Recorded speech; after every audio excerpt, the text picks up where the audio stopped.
Monsieur Gomes, pour votre deuxième question. Oui, merci, merci Monsieur le Président, merci Monsieur le Ministre.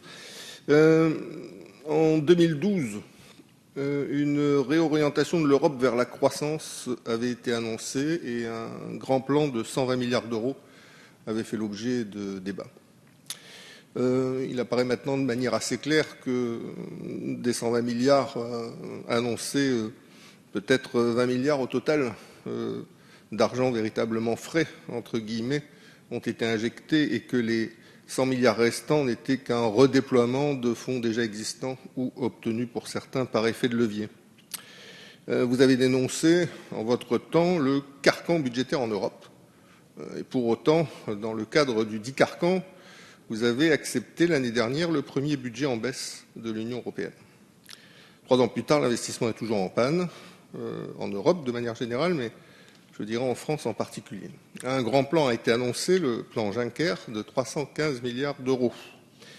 La question que nous nous posons au groupe UDI, c'est qu'en est-il véritablement de ce plan, notamment au-delà de l'annonce certes d'envergure, les effets ne seront-ils pas extrêmement limités si ce plan consiste simplement à ponctionner les fonds qui sont destinés à la croissance et à l'emploi, aux infrastructures ou aux programmes de recherche européens?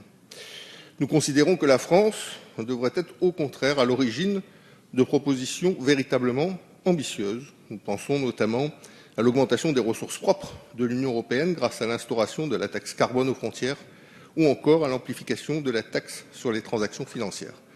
Monsieur le ministre, la France va-t-elle prendre de nouvelles initiatives pour que ce plan Juncker devienne véritablement le plan de relance dont l'Europe a besoin? Merci Monsieur Gomes. Monsieur le Ministre. Oui, Monsieur le Président, Monsieur le député Gomes, je pense que nous serons d'accord pour dire que ce qui manque à l'Europe et à la France, c'est l'investissement. Si on regarde la situation de l'investissement public et privé en zone euro et en France, nous sommes en dessous, largement en dessous de du poids de cet investissement avant 2007. Et c'est certainement là que se trouve évidemment le relais de croissance en profondeur dont nous avons besoin. Au-delà d'une meilleure consommation, c'est ce qui se passe en France, au-delà d'un euro qui est plus faible et donc plus approprié à la concurrence internationale et qui nous permet d'être plus combatifs par rapport aux produits extérieurs ou en vendant à l'extérieur, la question de l'investissement est centrale, en Europe comme en France. D'où l'intérêt, et vous avez eu raison de le souligner, du plan Juncker dans ces 300 et quelques milliards, 315 milliards avec l'effet de levier qu'ils comprennent. Quelle a été la volonté de la France ? Le plus vite et le plus simple possible. Parce que trop souvent en Europe, on a une bonne idée, mais on met tellement de temps à la mettre en œuvre que la situation elle-même a évolué au moment où celle-ci commence à se traduire, cette bonne idée, à se traduire sur le terrain. Où on fait tellement compliqué que cette bonne idée devient absolument inaccessible aux uns et aux autres, et en particulier au tissu économique qui a besoin de cet argent pour soutenir son investissement, parce qu'une bonne partie de ces investissements du plan Juncker doivent aller certes vers des infrastructures, mais aussi directement vers les entreprises, et en particulier vers le tissu de PME-PMI qui, partout en Europe, et tout particulièrement en France, peut nous permettre de porter cet investissement, cette croissance et ces emplois nouveaux.